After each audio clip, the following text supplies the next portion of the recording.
crime investigators, what's the creepiest unsolved case you investigated that scares you to this day?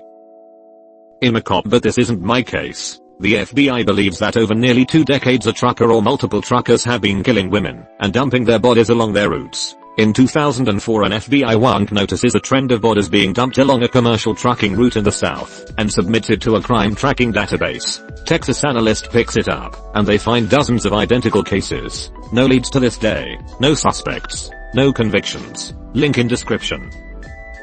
I guess it becomes way harder to track several potential serial killers that use the same modus operandi.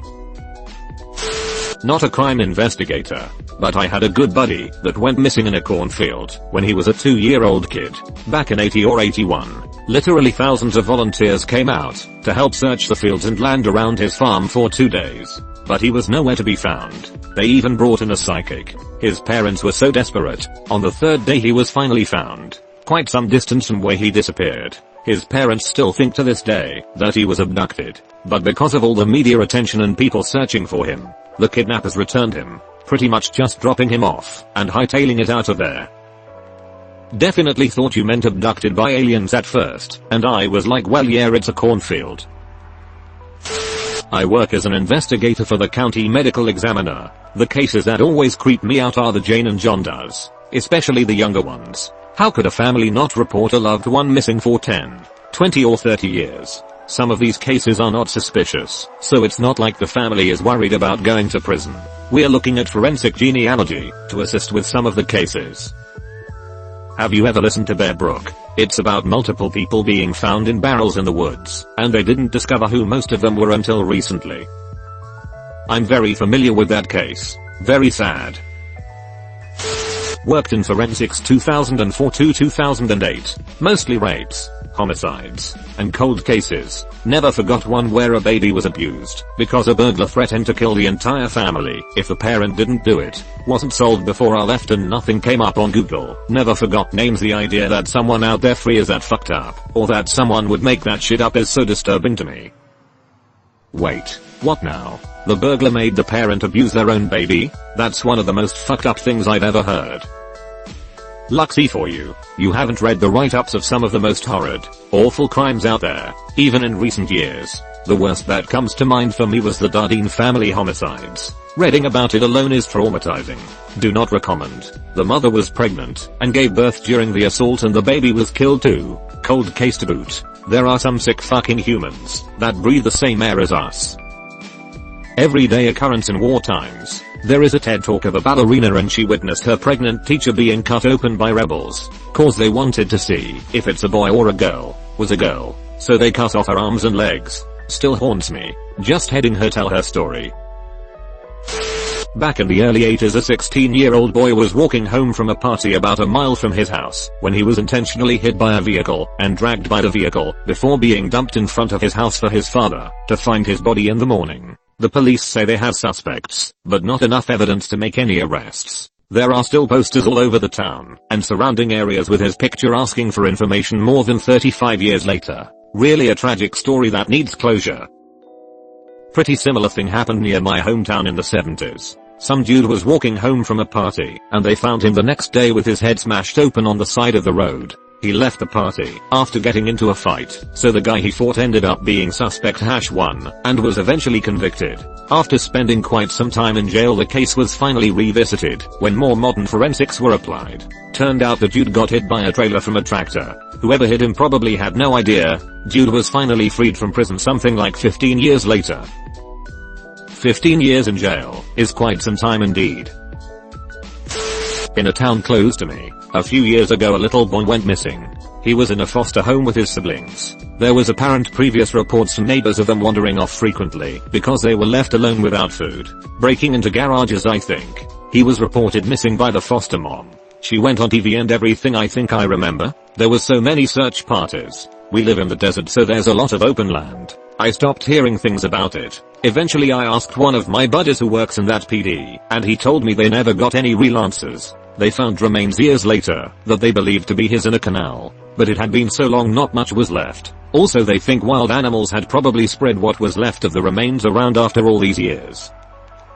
What was up with the bones? Even if there isn't much left, there should still be DNA to match to the missing kid. At the very least, wouldn't a separate investigation be opened into them if they were human remains?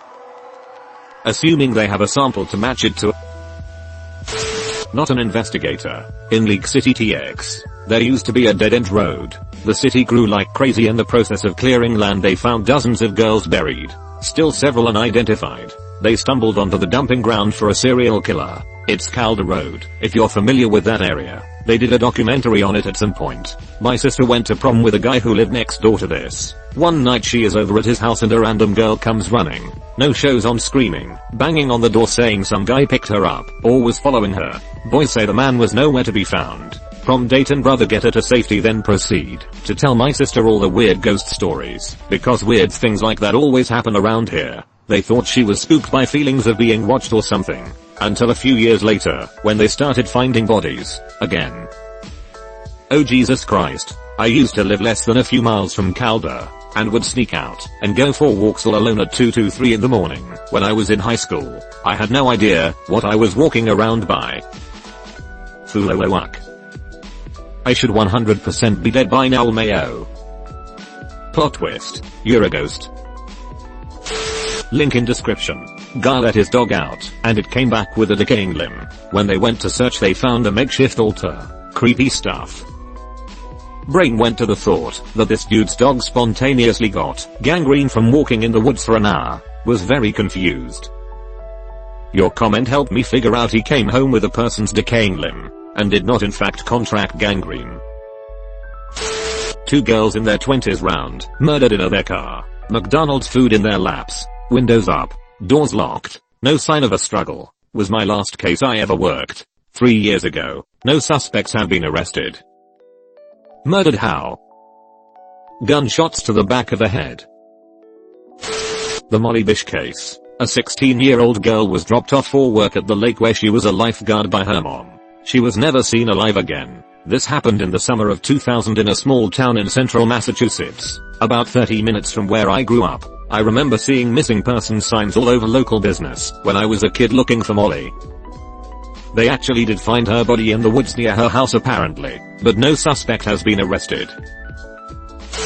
There's a man who comes into the bar I work at every day around 4 p.m. He's nice. Has a group of other guys he socializes with. His wife comes in every Sunday with him for football season. Their daughter went missing a few years ago. They had a suspect, who my older sister actually dated for a short period. When they couldn't definitively connect him to the case, they cut him loose. He's now serving time for a completely separate kidnapping/murder. He hasn't confessed to the first one, so the couple will never really know if they caught the guy. Everyone just assumes. I don't think the family will ever get closure off of an assumption though. What does your sister say about the guy? It was like 10 years ago, long before any of this happened. One of the guys she dated, before she cleaned up her act. Partying. Drugs. She's married with kids now, and doesn't really like to talk about/be associated with him, which is understandable. It's a small town. At my first apartment, someone was stringing up dogs in the trees behind houses with their throats cut and bled dry. Serial killer behavior. Obviously just killing them to kill them. Worked on that case a couple weeks, but after 4 or 5 dogs, it just stopped, and my bosses wouldn't let me work on it anymore with all the real crime going on. I still think it was a future serial killer practicing. Bitch, killing good boys is a fucking real crime. Right, that's what I said. Someone killed 50 dogs and left them on top of parked cars for a year, then it just stopped. Sounds like part of the leftovers. The case of Missy Bevers, murdered in 2016 as she waited for the arrival of her yoga class. There's video of the suspect in SWAT gear as they are leaving the scene, but they've never been caught. The video of the suspect walking gives me shivers. That gait is so off, and the fake uniform they're wearing is unnerving. Someone was picking up drunk homeless people in my town, about 20 years back, beating them up and dropping them far from town during the winter season, which can last for about 2 to 8 months and drop as low as -45°C. Are you thinking of the Saskatoon freezing deaths? Link in description. Or maybe something inspired by them. I always forget that there are towns with names like Saskatoon, and every time I read something like the Saskatoon serial murder rapist, because even though it's serious it's like listening to Pee Wee Herman talk about how drugs and homosexuality are bad. Then this should blow your mind, its nickname is Tin Town. Fuck off. You're fucking with me. I'm not an investigator, but this happened to a little girl in my brother's class and a friend from school. My friend was a happy-go-lucky, chubby guy that everyone liked. He smoked a little weed from time to time, which made it hard for him to keep a job. One day he goes missing and is found in his barn swinging from a rafter by a friend of his. Suicide note: no ladder or any way for him to have gotten up to the rafter. No typical signs of depression or suicide such as saying goodbye to loved ones, taking care of loose ends, etc. Gets written off as a suicide.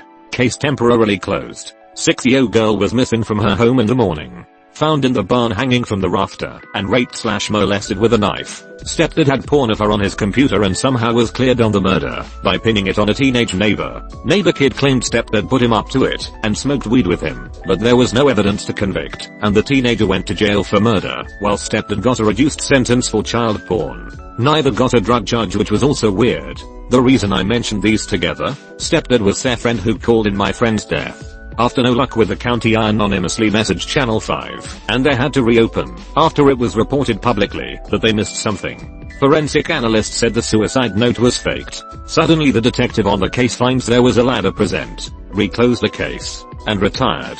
Dude got away with murder. Twice in one case, and once in another. I'd consider both unsolved till the right guy goes down for them. What the fuck? How crappy are these investigators? Even if the teen did it, stepdad can't go out free. I'm dealing with a similar situation with a deranged family member. Lots of evidence of disturbing crimes, but the cops are just over it and won't do a thing. I don't work in crime investigation anymore. I do animal rescue, but we kept receiving animals found stray that had been sexually abused with sticks, and we had to take them in, help them recover, and find new homes. It happened for 2 years straight, then nothing. He's either dead, locked up, or moved on to humans. Police have DNA, but no one has ever been caught or linked to it. I hope that fucker burns in hell. Mystery was solved a few days after it happened, but I figured I would share anyways. In the town I live in there's a rundown motel that all the druggies stay at. Well, anyways, there was a night that a man walked into and pulled out a sawed-off shotgun and blew the cashier's brains all over the wall. Stole $112 and some change. Obviously our investigation was opened, and for 4 days they didn't have any leads or anything. Turns out on the evening of the 4th night they supposedly found the murderer behind the motel in a cornfield in a fetal position, just rocking back and forth. Took someone's life for $112. Wow. Yeah, it was pretty fucked up. Here recently there was also another murder that happened the same way, but in a gas station in a town about half an hour away. Dude walked in, and a kid we went to high school with was the cashier. Shot him in the face with a shotgun. If I remember correctly, he stole around $400. It was all over the news for the longest time. That's a pretty intense nursery. Yes, the Texas killing fields. One theory was it was a truck driver picking girls up and dumping them, since it's so close at I-45. Sorry, I was responding to my other post. I'm just new and this got out of the thread. Wouldn't a semi-truck seen stopping at a dead-end street in the middle of the night seem out of place to people? In Texas? Probably not. In Massachusetts? Definitely.